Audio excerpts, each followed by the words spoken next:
no nosso último encontro, nós tínhamos lhe dito que deixa perplexo qualquer um que, objetivamente, leia a biografia de Jesus de Nazaré e leia tudo o que houver a seu respeito, contra, a favor, não importa, mas informe-se, como no caso do Vittorio Messori, foi um desses homens, erudito, jornalista, membro do Partido Comunista Italiano, e quis fazer alguma coisa, escrever alguma coisa sobre Jesus, portanto leu muito sobre ele, e nos deixa perplexos saber como é que um homem que exercia a profissão de carpinteiro, filho de um carpinteiro casado com uma judia, descendentes ambos da família de Davi, que depois do cativeiro da Babilônia, em 430 a.C., faliu, quer dizer, empobreceu, a ponto de desses reis, né, terem que trabalhar de carpinteiro para poder sustentar a família. Então, era conhecido apenas na cidade onde morava, Nazaré, vizinhos, amigos. Como esse homem, ao contrário, digamos assim, se você vai para a Grécia e você encontra, assim, Tales de Mileto, olha, mas pergunte a alguém quem foi Tales de Mileto. A pessoa provavelmente não vai saber lhe dizer nada sobre Tales de Mileto. Foi o fundador da ciência. A ciência tem um débito imenso com Tales de Mileto. Porque antes de Tales, foi o fundador da filosofia e da ciência. Porque antes de Tales de Mileto, tudo que o homem sabia era através da religião. Era uma visão teológica do mundo. E ele teve a coragem suprema e a sabedoria, eu acho que por inspiração de Deus, de que se Deus fez o homem à sua imagem e semelhança, e se Deus deu ao homem inteligência, então essa inteligência do homem deveria ser capaz de compreender o universo feito por Deus. Olha, é uma sacada fantástica. O cara realmente é o cara, porque até então tudo era... A explicação de tudo era na religião. Você tinha que recorrer à religião para ter uma explicação. Por que as árvores são árvores e não são rio? Por que os rios existem? Porque os deuses fizeram. Porque o Deus das florestas fez... Toda a explicação era na religião. E Tales então pensou, mas a religião não diz que Deus fez o homem à sua imagem, segundo a sua semelhança? Deus não é a suma inteligência e a suprema sabedoria? Então, o homem tem que ter uma capacidade semelhante a Deus, embora muito menor, de compreender o universo feito pelo seu Criador. E aí ele decidiu sair daquele âmbito teológico, né, sair daquelas explicações e procurar uma explicação racional, razoável para cada coisa do mundo. Gente, eu acho esse homem uma coisa fantástica. Simplesmente um ser fantástico. Isso mudou tudo, mudou tudo. Nasceu a filosofia. Pois é, mas se você perguntar, me diz quem foi Tales de Mileto, aí não, pergunta a um conhecido seu, dificilmente, provavelmente até alguém poderá dizer, mas muito dificilmente, né? E fez uma coisa que criou uma corrente, né, de onde veio Sócrates, Aristóteles, Platão, que já foram grandes luminares, porque viveram em Atenas, e Atenas era uma cidade que em cada 100 homens, 99 trabalhavam para sustentar um. Um homem livre para cada 99 escravos. E esses homens livres, o que faziam durante o dia, acordavam, iam para a praça, ou iam primeiro para a praça para discutir política, arte e coisas assim, só nenhuma trivialidade. educação a alto nível, e dali daquelas praças, ou ágora, eles se dirigiam, cada um para a casa de um deles convidava, por exemplo, o banquete foi na casa de Xenofante, general das forças gregas, que tentaram invadir a Pérsia pela primeira vez e foram frustrados, e ele escreveu a retirada, a fuga dos gregos da campanha da Pérsia, né, com o nome de Anábase, e que aqui um escritor brasileiro plagiou fazendo a retirada de Laguna, que foi o exército brasileiro vindo do Paraguai também, derrotado. Então aí um rico, porque todos eles eram nobres, todos eles eram donos, eram latifundiários, todos eles, ouro para eles era, né? Imagina, 99 homens trabalhando para produzir riqueza para um, que não se dava nem o trabalho de administrar o trabalho desses 99, esse era o trabalho da esposa. A educação dos filhos e as propriedades eram administradas pela esposa, que se fazia ajudar pelos escravos mais inteligentes, que ela selecionava por isso, né? Os da educação eram chamados de pedagogos, né? Que eram responsáveis pela educação dos jovens gregos. Então, quer dizer, aquela porção, aquela multidão de desocupados tinha que falar de alguma coisa, e justamente era como se fosse o jornal do dia. Quando chegavam na praça, qual era a última novidade? E a última novidade é que Pitágoras disse que as coisas são compostas de pequenas partículas. Mas olha, Demóstenes ou Demócrito também já disse isso. E aí começava aquela conversa toda e falavam sobre isso e terminavam isso sendo o assunto do dia. E assim era essa cultura, quer dizer, ficaram famosos Aristóteles, ficaram famosos Sócrates, porque quer dizer, na boca do cidadão de Atenas, e depois ia para Tebas, e depois ia para outras cidades, e para as colônias gregas, e depois chegavam na Itália. Então, esses nomes e esses homens, né, de pensamento privilegiado, né, eram conhecidos, o assunto sobre o qual eles tinham escrito era debatido. Aristóteles foi o que fez a primeira história da filosofia, graças a Deus. Se não fosse ele, muitos filósofos gregos seriam desconhecidos, talvez o próprio Tales, porque já viveu há tanto tempo que havia somente pequenos fragmentos do que ele havia escrito, e Aristóteles resgatou tudo isso para fazer um compêndio de história da filosofia. Então, graças a ele, nós temos pequenos fragmentos ou escritos de todos os filósofos até ele. Se fosse como na Pérsia, que quando um homem demonstrava uma sabedoria muito grande, como Zoroastro, né, o rei chamou para uma audiência para poder ouvir a doutrina dele, as novidades, porque ele introduziu novidades na religião persa. Então, o rei quis ouvir e simpatizou com as novidades, né? E ele se tornou o Cristo dos persas, né?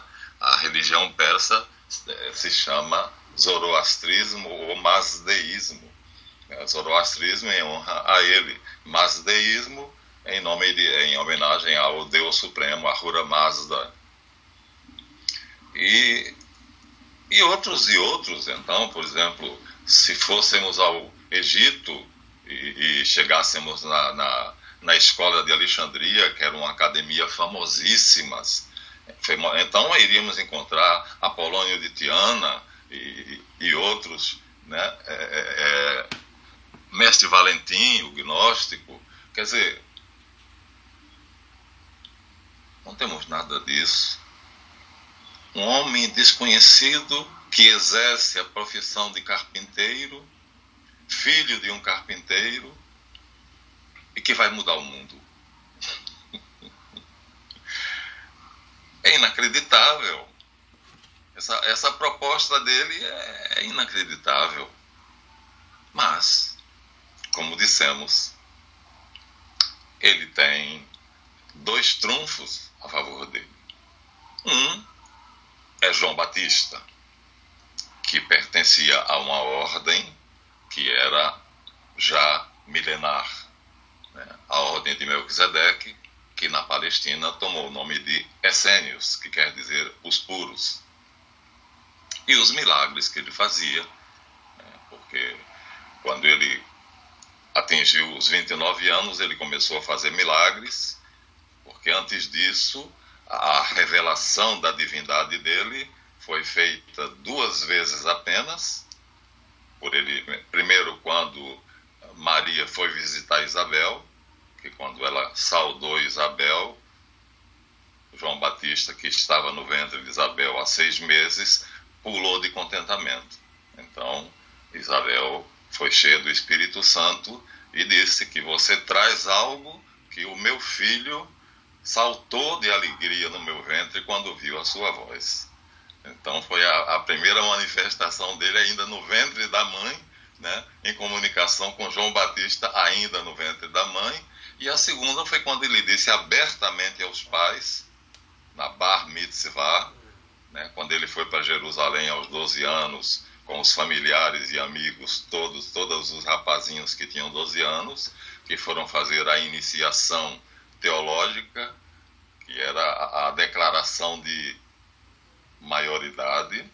A partir dali, se fizesse alguma coisa, era punido como um adulto, porque era considerado que já sabia o que era certo e errado, justo e injusto. A partir dos 12 anos, então você já respondia pelos seus atos. Então, aí isso era uma cerimônia, ainda é, né? Ainda o judeu ainda tem essa cerimônia, né? É um corte no prepúcio.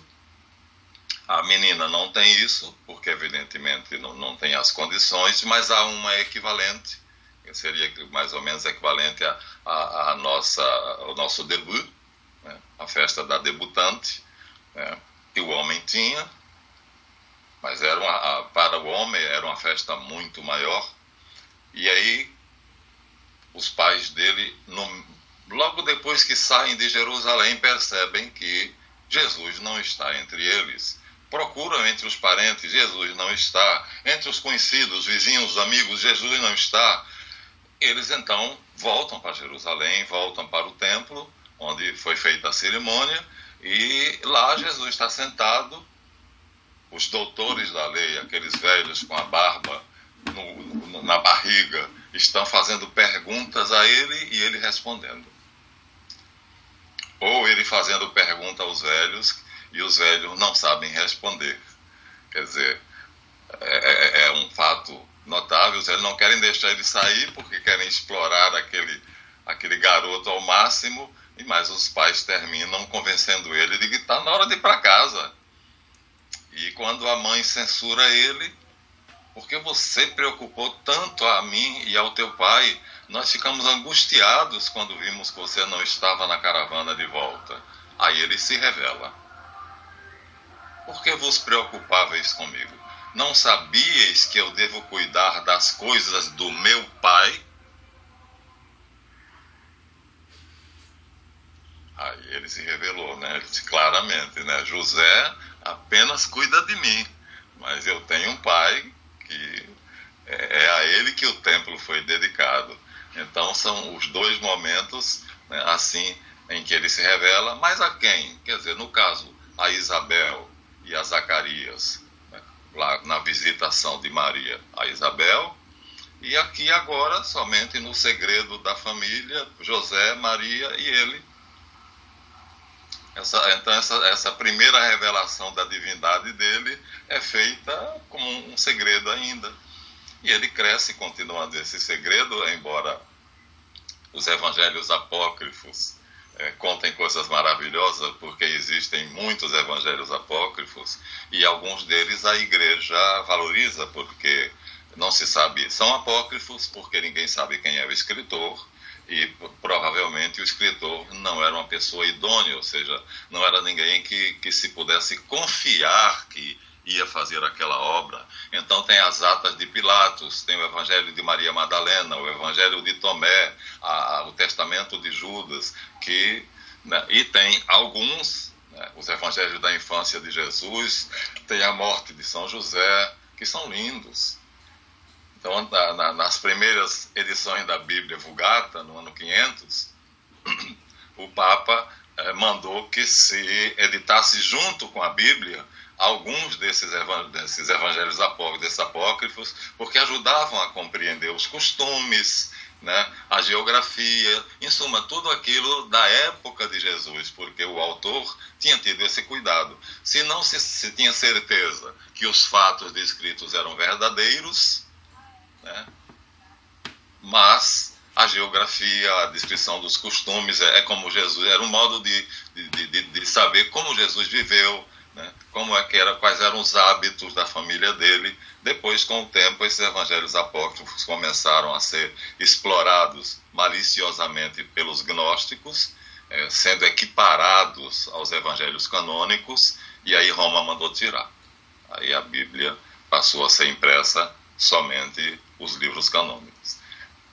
Então, os evangelhos canônicos, um deles, entre as várias coisas contadas sobre Jesus, os autores são variados e anônimos, mas um deles diz que Jesus completou 7 anos.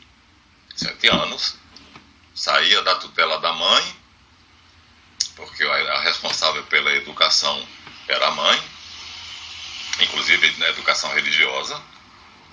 Então a mulher hebraica tinha um privilégio, porque ela devia necessariamente saber ler, porque era ela que ensinava ao filho as escrituras e as interpretações elementares dos livros sagrados, né?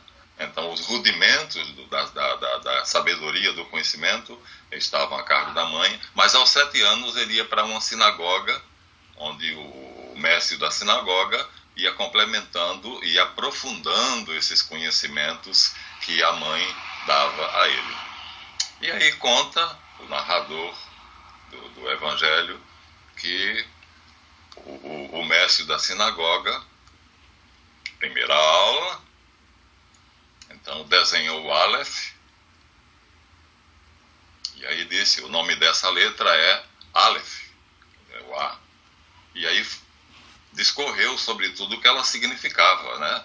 Vem do caldaico o touro, alpo, e significa o corpo humano, divide em cabeça, tronco e membros, a cabeça com a sua parte nobre que é o cérebro, o peito com o coração, e foi, quer dizer, descrevendo, era um hieróglifo, né? E ele estava descrevendo, você imagina, eles com 7 anos de idade já tinham essa aula de anatomia para poder compreender sumariamente o corpo humano, porque cada letra era o método da abelhinha. A de abelhinha, B é o método da abelhinha. Então, A de alpo, B de bet, que é casa. E assim, e quando chegou no final da explicação, o mestre da sinagoga fez uma sabatina com cada aluno, perguntando partes da explicação que ele tinha dado, e cada aluno correspondeu, respondendo ao que ele tinha perguntado. Quando ele perguntou a Jesus, fale-me alguma coisa sobre o Aleph, Jesus, mudo, não disse nada, não respondeu nada. Aí ele mandou os outros alunos embora, porque todo mundo tinha entendido, e tentou explicar tudo de novo a Jesus. E quando ele terminou a explicação, que perguntou de novo, fale-me sobre o Aleph, que Jesus não disse nada. José vinha chegando para buscar Jesus, porque já era tarde.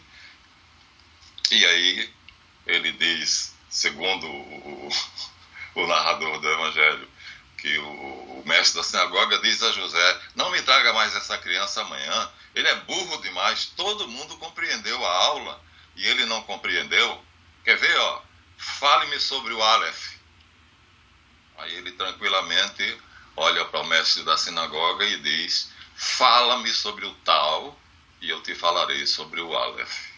O tal é a última letra, né? Uhum. Era a única letra cujo significado hieroglífico eles não sabiam. Os mestres não sabiam o que significava o tal. Era a crucificação. É o T.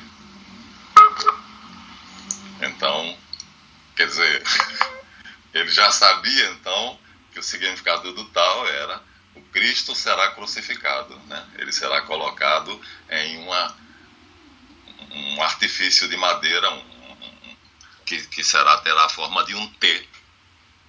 E o mestre da sinagoga abriu os olhos, escancarou os olhos. Como é que ele pode me fazer uma pergunta dessa? Não, ele saber que existia o tal já era alguma coisa notável. Agora, ele saber o que era o tal, que ninguém sabia, né, T-A-U, e coisa dessa natureza. Mas a igreja não garante que isso aconteceu. Não deixa de ser interessante, porém, porque diz que aos 7 anos a criança ia para uma sinagoga para aprofundar os conhecimentos rudimentares dados pela mãe e assim por diante.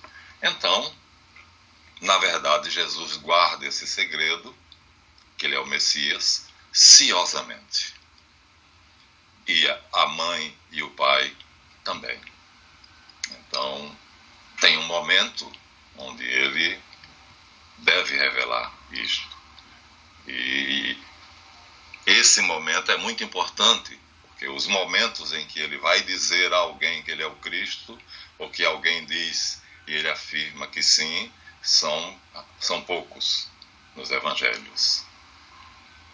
A primeira vez, então, ele sai de Cafarnaum, que é no norte, lá no Pará, e vai para Jerusalém, perto de onde o Rio Jordão corre, em busca de João Batista, porque João já era célebre, já tinha multidões e multidões que iam para o Rio Jordão toda manhã esperar que ele viesse para começar a batizar e fazer a pregação dele, dizendo que o Messias já estava entre eles e que ele foi enviado para poder preparar os caminhos do Messias. De repente, João olha e vê Jesus vindo na direção dele, né? Então, quando Jesus chega perto dele e ele diz: como tu podes vir a mim se eu é que devo ser batizado por ti? Eu não sou digno de me abaixar e desatar as correias da tua sandália. E Jesus diz: deixa, é necessário que se cumpra a tzedaka, quer dizer, a ordem de Tzadek tem de continuar. E isso vai ser um trabalho meu. João entende, o batiza, e ele sai da água. E quando ele sai da água e fica em atitude de contemplação, de êxtase, na beira do Jordão, então ouve-se uma voz trovejante no céu que diz: este é meu filho bem-amado, ouçam-no. E todo mundo que estava ali ouviu. E João Batista diz que viu o que os outros não viram, né? Uma ave em forma de pomba pairando sobre a cabeça dele, que ele interpreta como sendo o Espírito Santo. E ele diz: eu estou vendo o Espírito Santo pairando sobre ele como uma ave, né? E em forma corpórea. E aquele que me mandou disse: aquele sobre o qual vires o Espírito Santo pairar sobre ele em forma corpórea de pomba, esse é o Messias. Então aí João é o primeiro a reconhecer nele o Messias.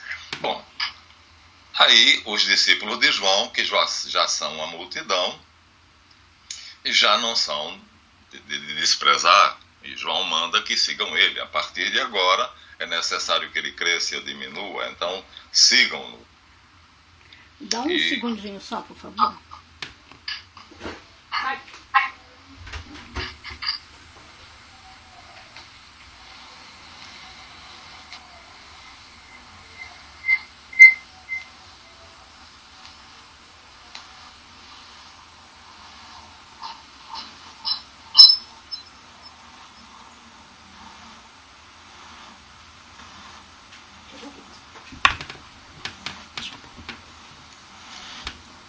E os discípulos ficam alguns indignados, outros surpresos, né?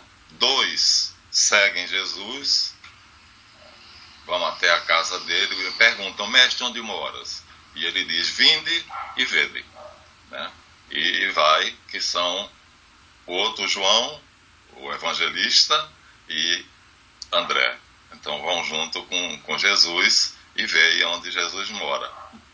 Posteriormente aderem a Jesus, deixam o Batista, não somente eles, mas vários discípulos de João, que Jesus começa exatamente tomando para si os discípulos de João Batista, que passam a segui-lo, quando João diz claramente. Quer dizer, no segundo encontro dos dois, segundo o Evangelho, quando Jesus vai se aproximando de João pela segunda vez, João diz: esse é o Cordeiro de Deus que tira o pecado do mundo. Essa doutrina era desconhecida. João diz algo que ninguém entendeu. Porque para o judeu, o Messias seria um rei poderoso que conquistaria o mundo com uma facilidade enorme, graças aos seus superpoderes. Com um simples sopro, ele reduziria os inimigos a pó e estabeleceria o seu reino messiânico, né? E a corte toda seria composta de judeus, e a raça judaica dominaria o mundo. Essa era a concepção. Então, o problema todo de Jesus vai ser dizer que não vai ser dessa forma, porque os judeus esperavam que fosse assim. E essa pregação de João, de dizer o Cordeiro de Deus que tira o pecado do mundo, remete para o pobre servo de Javé, né? Lá de Isaías, que retrata a paixão e morte de Jesus, ele crucificado, né? Ele sendo perfurado por uma lança, ele dizendo que está com sede, e um soldado dando vinagre para ele beber, em suma. Então, é algo novo, os discípulos de João não entendem, mas também João Batista, mestre essênio, educado dentro de uma comunidade que era a nata dos espiritualistas judeus. Os essênios estudavam as escrituras com um afinco enorme, né? Quando encontraram a biblioteca dos essênios em Qumran, encontraram um tesouro, porque tudo que eles tinham provavelmente foram descobertos ou pelos romanos ou pelos herodianos, quer dizer, por soldados que os perseguiam, esconderam todos os livros numa caverna, ou em 2 ou em 3, e saíram fugindo. Então, posteriormente, a história que já se sabe é que um pastor de cabras, né, perdeu uma cabra, e aí tinha várias cavernazinhas, ele aí foi procurar em cada caverna onde é que estava a cabra. Quando jogou uma pedra, pode ser ela está nessa, jogando a pedra ela sai, a pedra bateu em alguma coisa que ele ouviu o som de um pote. Aí ele entrou, tinha aquelas jarras enormes cheias de pergaminho. Aí ele foi até a cidade e chamou um antiquário para vir mostrar a descoberta dele. O antiquário comprou por uma ninharia e ganhou milhões, né? Finalmente, eu acho que hoje está na casa dos grandes nobres israelenses, porque é considerado um tesouro, né? E então João tinha a sabedoria dos essênios, que era muita. Eles faziam milagres, eles estudavam a vida dos profetas, dos grandes profetas, eles interpretavam as profecias, eles sabiam que o Messias ia nascer naquela época, porque a visão de Nabucodonosor da estátua que Daniel interpretou já mostrava que as pernas e os pés eram de barro, e ele identificou como sendo o último império. Já tinha passado, portanto, o babilônico, já tinha passado o medo-persa, já tinha passado o grego de Alexandre e agora estávamos no romano. Então, os sábios judeus, os pesquisadores, os exegetas já tinham condições de saber que os impérios que se sucederiam na alegoria da estátua que Daniel viu era aquele. Então, já estávamos vivendo a época em que o Messias nasceria. Depois veio a segunda profecia, em que o anjo Gabriel dizia a ele que a partir de um dado, e ele falava qual era o dado, um decreto, passar-se-iam 70 semanas para o nascimento do ungido de Deus. Ou seja, eles interpretaram como 70 semanas de anos, ou seja, 7 vezes 7, 49, 490 anos, e do decreto de Ciro, até ou o nascimento ou o batismo de Jesus, qualquer data entre esses dois acontecimentos, vai dar os 490 anos. Legal. Né? Então eles tinham tudo para saber que ele já estava ali. E aí João diz claramente, ele está entre vocês, e a pregação de João é essa. Só que a concepção de Messias dos essênios, embora diferente da dos sacerdotes judeus da linhagem de Arão, que era esse rei todo-poderoso que ia tornar os judeus os donos do mundo, que terminou acontecendo com a família Rothschild, o clã de Rothschild. Esperaram muito para chegar o Messias deles, mas João recebeu por revelação que ele faria a obra da redenção. Ou seja, na verdade, ele iria pagar pelos pecados da humanidade. Isso é uma novidade. Né? Isso era comentado dentro da comunidade essênia, né? Era um dado ao qual eles chegaram estudando as profecias, mas não era um conhecimento que todos os teólogos da época e os exegetas tivessem acesso. Quer dizer, a pregação de João já era diferente, portanto, preparai os caminhos do Senhor, endireitai as suas veredas.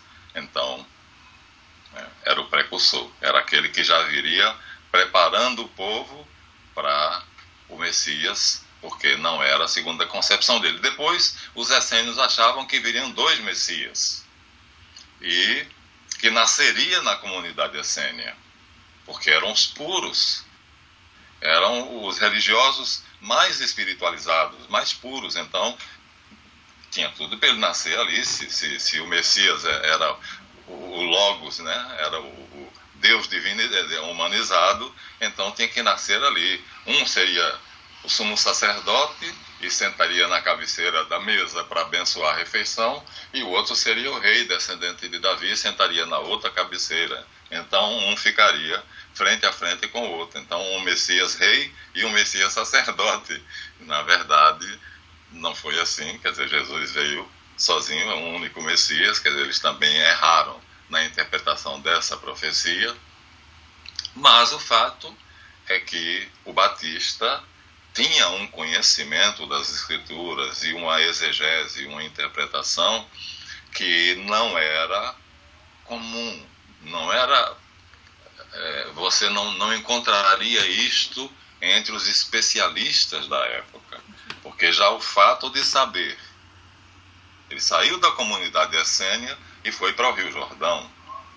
Quer dizer, os essênios acreditavam que ele nasceria na comunidade essênia nos desertos, e ele veio para o Rio Jordão. Quer dizer, ele já nasceu, e nasceu numa cidade da Galileia, então veio para cá, né?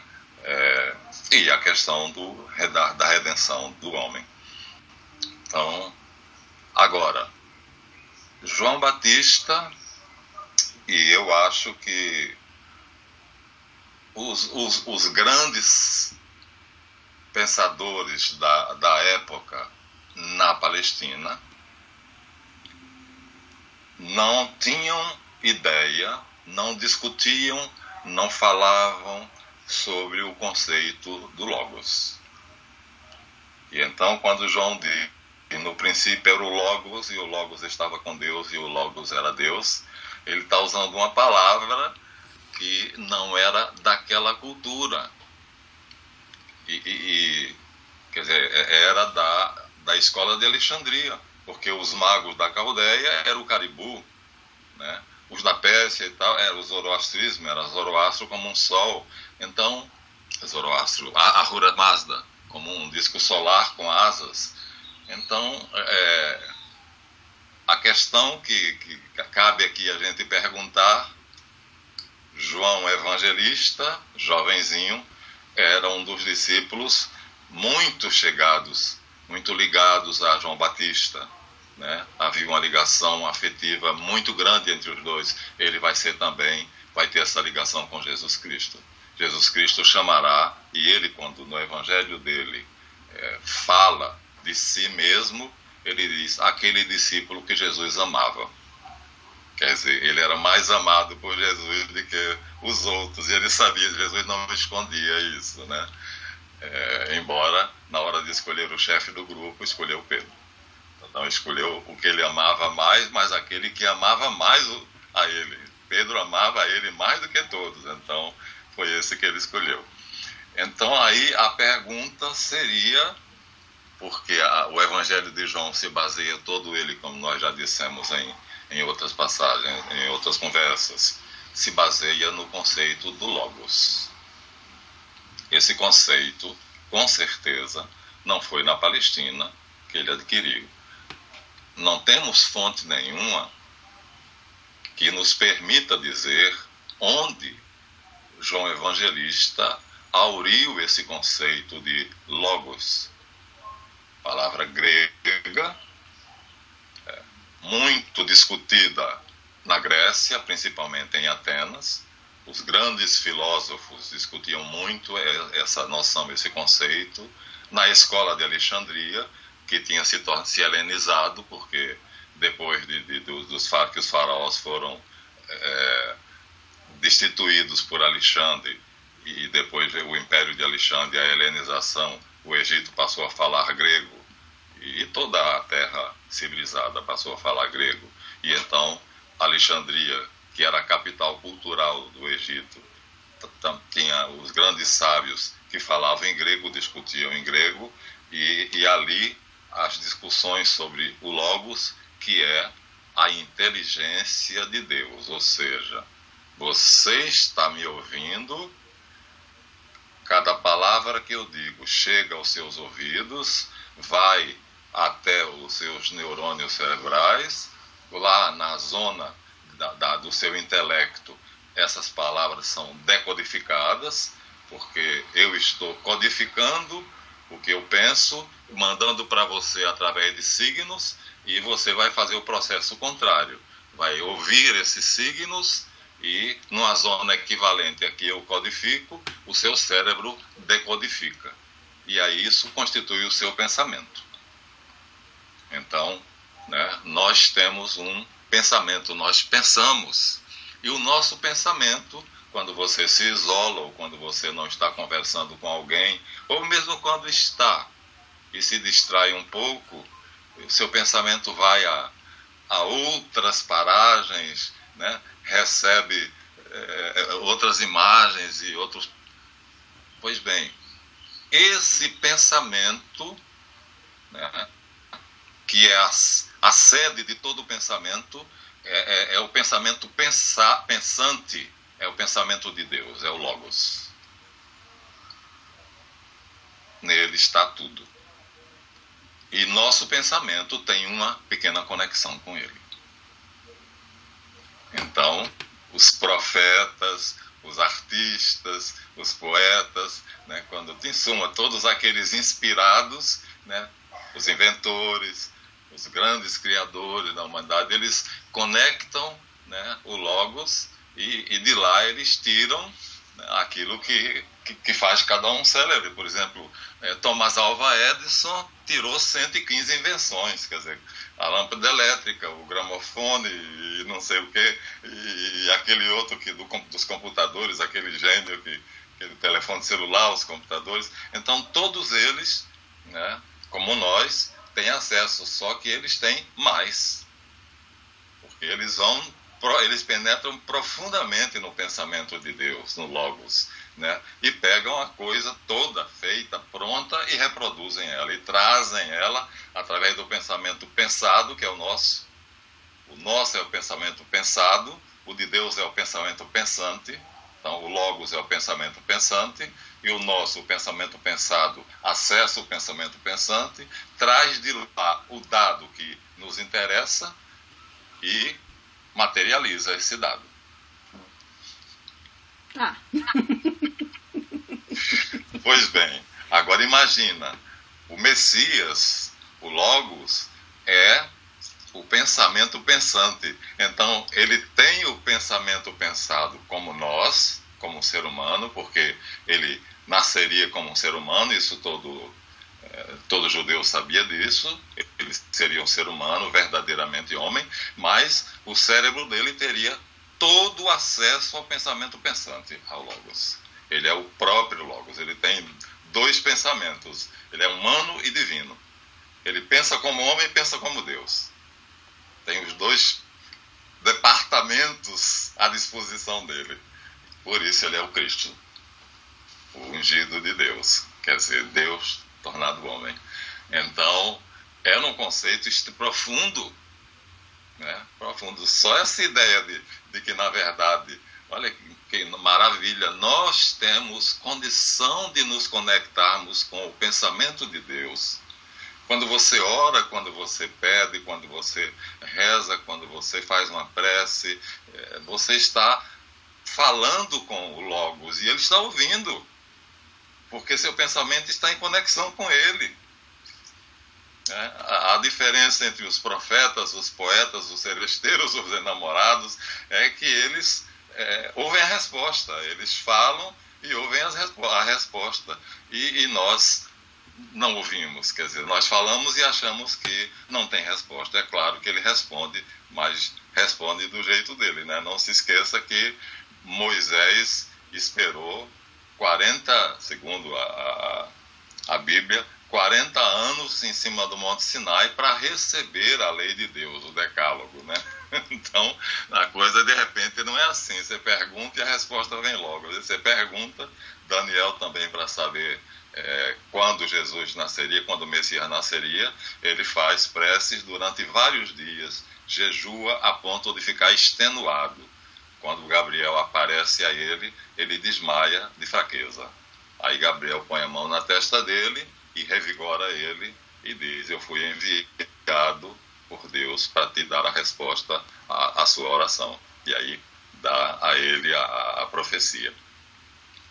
Mas então é uma maravilha. Sereis como deuses. A serpente do Gênesis não estava errada. Ela não mentiu totalmente. Aliás, a mentira não é um erro completo, senão seria perceptível, né? Se fosse um erro completo, todo mundo perceberia. É aquela história: Patrícia, estou vendo um boi voando. Você não vai acreditar nisso, porque um boi não pode voar. A mentira é exatamente a mistura do erro com a verdade, que torna o erro possível, plausível, e faz com que a pessoa acredite naquilo ali exatamente, porque o contexto do erro, junto com a verdade, torna o erro algo plausível. Isso que é a mentira. Então, você imagina que privilégio esse nosso de estar em contato com Deus, com o seu Logos, é o Pai, que é a memória, o Filho, que é o Logos, e o Espírito Santo, que é o amor, a vontade. Essas três pessoas. Então, estar em contato com um é estar em contato com todos. Os três são indivisíveis. Essencialmente são um só. Né? Por função é que a igreja, principalmente Tomás de Aquino, obedecendo a trilogia que Jesus estabeleceu quando disse: batizando-os em nome do Pai, do Filho e do Espírito Santo, e em todo o Evangelho Jesus se separa quando ele diz que o Filho faz o que vê o Pai fazer, né? E quando ele olha para o céu orando e diz: Pai, eu quero que onde eu estiver estejam também comigo aqueles que tu me deste, para que vejam a glória que tu me deste, o amor com que tu me amaste antes que fundássemos o mundo. Que coisa belíssima deve ser essa visão. Isso será o céu. Contemplar e participar do eflúvio de amor do Pai pelo Filho e do Filho pelo Pai, né, irradiados pelo Espírito Santo, e nós naquela atmosfera de por amor. E morreríamos se tivéssemos em corpo mortal, morreríamos. É que nosso corpo estará no estado de ressuscitado, então terá condições, será imortalizado. Mas será algo tão belo, um prazer tão grande, que nos mataria de prazer. Então, e Jesus então deixa bem claro que ele, o Filho, é um, é o Filho, que o Pai é outro, que tudo que ele veio fazer para a glória do Pai. E que quando ele se despede dos apóstolos e diz que vai ser crucificado, vai ser morto e vai ser tirado deles, que os apóstolos baixam a cabeça tristes, ele diz: não vos entristeçais, é bom para vós que eu vá, porque se eu não for, o Espírito Santo não virá. Quer dizer, é outra pessoa já, né? Então ele está falando de si como sendo filho, como uma pessoa, porque enquanto ele está na terra, o Espírito Santo está todo nele, todo concentrado nele, então não tem como expandir e ir para outra pessoa. Só depois que ele vai para o céu, né, no dia de Pentecostes, é que Deus Pai cumpre a promessa e manda o Espírito Santo no cenáculo, e os apóstolos recebem em forma de línguas de fogo, cada um uma língua de fogo, que é o Espírito Santo. A tradição da igreja diz que Maria também estava lá e recebeu, mas o texto não fala isso. O texto diz: estando reunidos os apóstolos no lugar de costume, no cenáculo, então ouviu-se um grande ruído, que era uma festa em Jerusalém, e uma nuvem de fogo desceu sobre o teto do cenáculo e penetrou. E por dentro, então, essa nuvem se dividiu em 12 línguas de fogo, e cada uma delas entrou na cabeça de um dos apóstolos. E eles ficaram repletos do Espírito Santo. Então, quer dizer, Cristo deixa claro que Deus é uma família: Pai, Filho e Espírito Santo. O Espírito Santo seria o lugar da mãe, né? E que são os três, e que os três fazem tudo em comum e de acordo. Tanto assim que nós no credo, já falei aqui, nós dizemos: creio em Deus Pai Todo-Poderoso, Criador do céu e da terra. Mas no Evangelho de João diz: por ele foram criadas todas as coisas, pelo Logos, e nada do que existe foi feito sem ele. Quer dizer, não podemos dizer que está errado nenhum dos dois textos, né? Quer dizer, porque o credo foi deixado pelos apóstolos, é o símbolo apostólico, né? Então é a síntese da fé, tal como foi composta pelos próprios apóstolos e deixada para nós. E lá fala do Deus Criador, que é o Pai. Mas São João, no Evangelho dele, ele diz que o Criador é o Verbo. Então, porque são os três, na verdade. Jesus Cristo diz: tudo que o Pai tem é meu. Tudo que o Pai tem é meu. Então, não tem nada pertence particular de um só, embora a igreja tenha dividido pedagogicamente as funções, né, o Pai Criador, o Filho Redentor e o Espírito Santificador e Condutor da igreja, né, essa divisão é meramente didática, porque onde um está, os três estão, né? Aquele que me ama cumprirá os mandamentos, e meu Pai e eu viremos a ele e nele faremos morada. Meu Pai e eu. Então são duas pessoas diferentes. Então a patrística, que é justamente os grandes doutores da igreja, né, que vão desde a fundação do cristianismo, a era logo pós-apostólica, até o ano 476, já vai discutir isto. Os grandes doutores, mestres da fé, que vão compor a nossa doutrina, já vão cumprir isso. Mas eu não tenho condições de saber, nunca li de nenhuma fonte como é que o pequenino João Evangelista, que é o último a morrer, né? Jesus deixou claro quando se despediu dos apóstolos que João só morreria depois que ele viesse, ou seja, depois da destruição de Jerusalém pelos romanos, no ano 70. E João morre depois do ano 100. Aí espalha-se entre eles um burburinho, então João é imortal. Aí o evangelista, que é o próprio João, diz, mas ele não disse, ele não morreria. Ele disse, ele permanecerá até que eu venha. Quer dizer, então a vinda dele como rei glorioso, destruindo todos os inimigos, Roma pulverizou Jerusalém, incendiou o templo, acabou com o orgulho dos judeus, no ano 70, depois de Cristo. E Jesus Cristo disse isso, não ficará, está vendo esse templo? Não ficará pedra sobre pedra que não seja derrubada. Tudo foi reduzido a pó.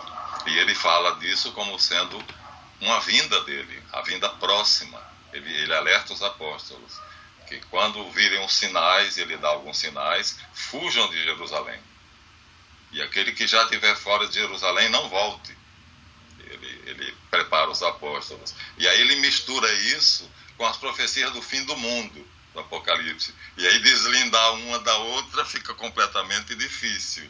O que nós sabemos é que muitas vezes ele se refere à vinda dele como sendo a manifestação do poder dele de juiz sobre aqueles que estão do lado do anticristo. Então, a destruição de Jerusalém foi a segunda vinda dele, quer dizer, na sequência, né, a primeira é a encarnação, a segunda a destruição de Jerusalém, né? Então, não há como a gente encontrar, nem na Caldeia, nem na Etiópia, nem na Pérsia, nos grandes centros intelectuais da época, uma discussão qualquer que deixasse escapar, né, sobre essa palavra, o Logos, o pensamento pensante, a inteligência de Deus. Existe um livro na Bíblia chamado Livro da Sabedoria, e existe Sabedoria de Ben Sirac. Existem 2 livros de sabedoria com o nome de sabedoria na Bíblia: Sabedoria de Salomão, que se chama propriamente Sabedoria, e Sabedoria de Ben Sirac, ou Eclesiástico, né? E onde o autor fala da sabedoria, mas a gente sabe que ele está falando do Logos, mas ele não usa a palavra, ele não conhecia a palavra. Então ambos usam a palavra hebraica equivalente, a sabedoria, mas não a palavra Logos. Quer dizer, eles discursavam sobre esse tema. O tema era de interesse geral, porque o que é que nós queremos? Como diz Eliphas Levi, né, toda verdadeira religião, toda religião do passado, o que é que ela pregou? Né? Que Deus, a obra máxima de Deus, e que a religião deve fazer, é humanizar Deus e divinizar o homem. Deus se torna o homem e o homem se torna Deus. Essa é a função da religião, essa é a obra final. Isso é o que Deus quer, e foi o que Cristo veio anunciar. Eu sou Deus, eu sou homem. Legal. Quer dizer, ele tinha, portanto, a favor dele toda a doutrina de todas as escolas de mistérios do mundo antigo, todas, porque todas pregavam a mesma coisa. Então, quando ele diz, eu sou Deus, eu sou homem, quer dizer, Deus se fez homem em mim, para quem já tinha aquela noção das escolas de mistério, então concretizou-se o que era ensinado nas escolas de mistério. Para os judeus, uma blasfêmia, porque eles nem imaginaram que Deus poderia se fazer homem, né? O que todo o mundo processava, o que todo o mundo acreditava com facilidade, né? Essa humanização de Deus e essa divinização do homem, os sábios judeus achavam impossível. Como é que a sabedoria de Deus, o pensamento pensante, pode caber dentro do cérebro de um ser humano. E então Jesus se apresenta como aquele que as escolas de mistério anunciaram, aquele ser que foi anunciado pelas escolas de mistério. Está aqui, está feito, não é uma fantasia, não é uma figura, sou eu. E ele agora vai tentar provar isso com os milagres dele, mostrando através de vários milagres, ressuscitando mortos, curando paralíticos, né, que ele é realmente. E para algumas pessoas ele diz, eu sou o Messias, mas é uma coisa que ele evita dizer. Em determinados momentos ele diz, eu sou Deus. No caso do chefe da sinagoga, quando ele curou o paralítico, que não era exatamente um homem que sofreu de uma paralisia geral, uma doença degenerativa que fez com que o cérebro não pudesse comandar o corpo. Ele ficava completamente duro e até a comida era botada na boca dele porque ele não tinha movimento nenhum. E é esse homem que desce, né, que se acusa de que aquilo é um castigo de Deus pelos pecados dele. E quando ele pousa no chão da casa de Pedro, onde Jesus está pregando, Jesus olha para ele e diz, tenha bom ânimo, meu filho, teus pecados te são perdoados. Aí o fariseu, chefe da sinagoga, diz, ele blasfema, quem pode perdoar pecados senão Deus? Quer dizer, decodificou imediatamente, né? Ao dizer aquilo, ele afirmou tacitamente que ele era Deus. Aí ele olha para Jairo e diz, hipócrita, o que é mais fácil? Dizer para esse homem, teus pecados são perdoados, ou dizer, levanta-te e anda? Pois para que vós saibais que na terra o Filho de Deus tem poder de perdoar pecados, aí vira-se para o paralítico e diz, homem, eu te ordeno, levanta-te, pega a tua cama e vai para casa andando. E o paralítico começa a recuperar os movimentos, pega a cama e vai embora. Então, o que é mais fácil, né? Para mim é a mesma coisa. Estou reconstruindo o mundo que um dia eu fiz.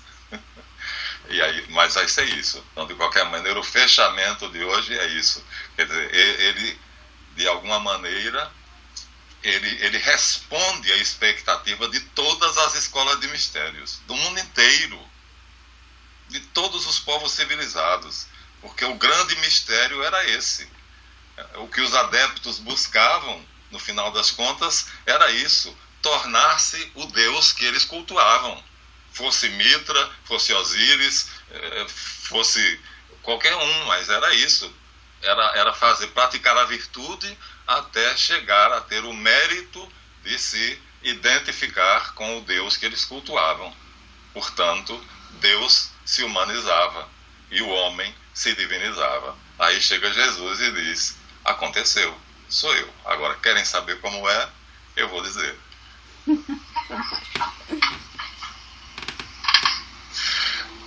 Daí, porque por isso que a doutrina dele se espalhou, porque, né, era o esperado, era o fenômeno que se esperava. Bom, terminamos. Então ele cumpriu profecias, não só da religião judaica, mas de todas as religiões antigas.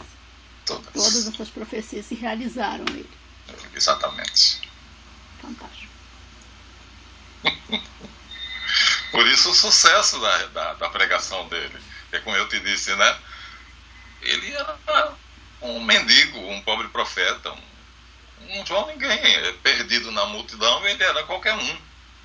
Mas o que ele trouxe, o que ele disse que ele era, respondia ao anseio do mundo inteiro. Então, todo mundo tinha curiosidade de saber. Quando Pedro e Paulo chegaram em Roma e disseram, esse homem nasceu e foi crucificado e tal, todos os sábios romanos ficaram, e assim em cada lugar onde diziam que aquele ser existiu, todos ficavam encantados e queriam saber mais sobre ele, porque tinha acontecido. A expectativa pregada pelas escolas de mistério, então Deus não enganou ninguém, né?